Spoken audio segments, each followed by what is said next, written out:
उत्तर प्रदेश की राजनीति में उथल पुथल का समय। इसी दौरान अतीक अहमद ने एक बड़ा फैसला लिया।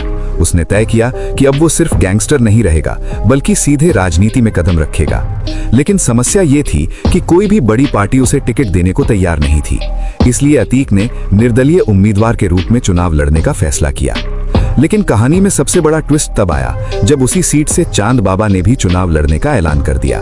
अब ये सिर्फ एक राजनीतिक मुकाबला नहीं रहा, ये बन गया था अतीक और चांद बाबा के बीच सीधा टकराव। इलाके में तनाव बढ़ गया, दोनों के समर्थक आमने सामने आ गए और चुनाव से पहले ही कई बार हिंसक झड़पें होने लगी। चुनाव के दौरान पूरे इलाके में डर का माहौल था। लोग वोट देने जाते थे लेकिन दिल में खौफ लेकर। गोलियां चलना, बम फटना, ये सब आम बात हो चुकी थी। लेकिन इसी माहौल के बीच अतीक ने एक बड़ा दांव खेला। उसने उन राजनीतिक दलों का समर्थन हासिल कर लिया जो चांद बाबा के खिलाफ थे। और फिर आया नतीजों का दिन, जिसने पूरे इलाहाबाद की तस्वीर बदल दी। अतीक अहमद ने चुनाव जीत लिया और पहली बार विधायक यानी एमएलए बन गया। ये जीत सिर्फ एक चुनाव की जीत नहीं थी, ये थी एक नए बाहुबली के जन्म की घोषणा। चुनाव जीतने के कुछ ही दिनों बाद एक और चौंकाने वाली खबर सामने आई। चांद बाबा की हत्या हो गई। इस हत्या के पीछे कई कहानियां और कई आरोप लगे, लेकिन एक बात साफ थी, अब उस इलाके में सिर्फ एक ही नाम बचा था, अतीक अहमद। अतीक ने धीरे धीरे चांद बाबा के पूरे नेटवर्क पर कब्जा कर लिया। उसके सारे अवैध धंधे, उसके सारे आदमी, सब कुछ अब अतीक के नियंत्रण में था।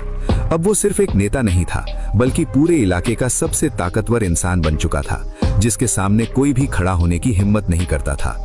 और यहीं से शुरू हुआ उसका असली साम्राज्य। 1989 से लेकर 2004 तक अतीक अहमद लगातार 5 बार विधायक बना। हर चुनाव में उसने बड़े बड़े नेताओं को हराया। ये कोई आम बात नहीं थी।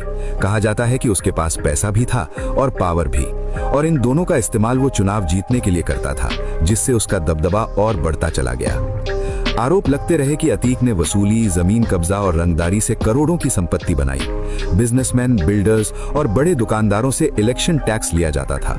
अगर कोई मना करता तो उसे डराया जाता या फिर उसके साथ कुछ ऐसा होता जिससे बाकी लोग सबक ले लें। इस तरह उसने अपने आर्थिक साम्राज्य को भी मजबूत कर लिया और धीरे धीरे ये आंकड़ा हजारों करोड़ तक पहुंच गया। लेकिन अतीक सिर्फ डर का इस्तेमाल नहीं करता था, उसने एक और तरीका अपनाया जिससे लोग उसके करीब आते गए। वो आम लोगों की समस्याएं भी हल करता था। जमीन का झगड़ा हो, दहेज का विवाद हो या कोई पारिवारिक मामला, लोग सीधे अतीक के पास जाते थे और वो अपने दरबार में फैसले सुनाता था। इस वजह से अतीक के लिए लोगों के मन में एक अजीब सा मिश्रण था, डर भी था और भरोसा भी। कुछ लोग उसे अपराधी मानते थे तो कुछ उसे अपना मसीहा मानते थे, और यही वजह थी कि बार बार आरोप लगने के बावजूद लोग उसे वोट देते रहे। साल 2004 में अतीक के करियर में एक और बड़ा मोड़ आया। समाजवादी पार्टी ने उसे फूलपुर लोकसभा सीट पर टिकट दिया। ये कोई आम सीट नहीं थी। इसी सीट से जवाहरलाल नेहरू जैसे नेता संसद पहुंचे थे और देश के प्रधानमंत्री बने थे।